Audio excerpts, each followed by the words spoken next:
Hello friends, இன்னைக்கு நம்ம சாம்பார் சாதம் பார்க்கலாமா? இது வந்து சுத்தமான மரச்செக்கு நல்லெண்ணெய் தான். இது நம்ம வீட்டிலேயே செக்காடுறாங்க. அது வந்து அம்மா குத்த அமிச்சாங்க, அந்த எண்ணெய் தான்.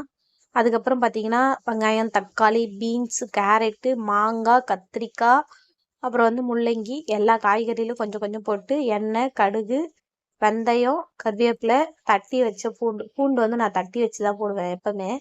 தட்டி வச்ச பூண்டு போட்டுட்டு அதுக்கப்புறம் வெங்காயம் போட்டு நல்லா வதக்கி விடுங்க. அதுக்கப்புறம் தேவையான அளவு உப்பு போட்டுங்க.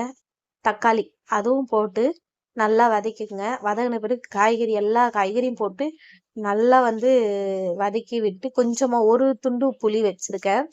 ஒரு கொட்டை புளியை வந்து நல்லா ஊற வச்சு வச்சிருக்கேன். அதுக்கப்புறம் கொஞ்சம் பெருங்காயம், கொஞ்சம் மஞ்சத்தூள், 2 ஸ்பூன் மிளகா பொடி. அது வந்து எனக்கு அம்மா வந்து அரைச்சு குத்த மிளகாத்தூள் தான். அதுக்கப்புறம் இந்த நெய் வந்து பாத்தீங்கன்னா சுத்தமான பசு நெய்ங்க.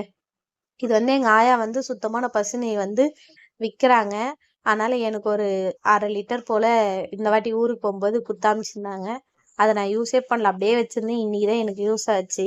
அதுக்கப்புறம் அந்த நெய் வந்து ஒரு ஸ்பூன் போட்டு சாம்பார் சாதத்துக்கு பருப்பு அரிசி ஊற போட்டிருந்தேன். போட்டு ஒரு கரெக்டாக ஒரு 6-7 விசில் வச்சேன். அப்பதான் நல்லா குழஞ்சி வந்தது சாதம்.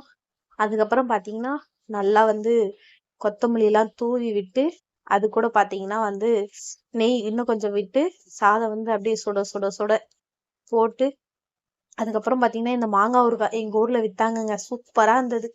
அந்த மாங்காய் ஊறுகாவும் கஞ்சி வத்தல் அதையே வச்சு என் தங்கச்சிக்கு சாப்பிட கொடுத்தேன். அவ எப்படி இருக்குன்னு சொல்லிட்டு ரிவ்யூ சொல்லுவா, வாங்க பார்க்கலாம். பா,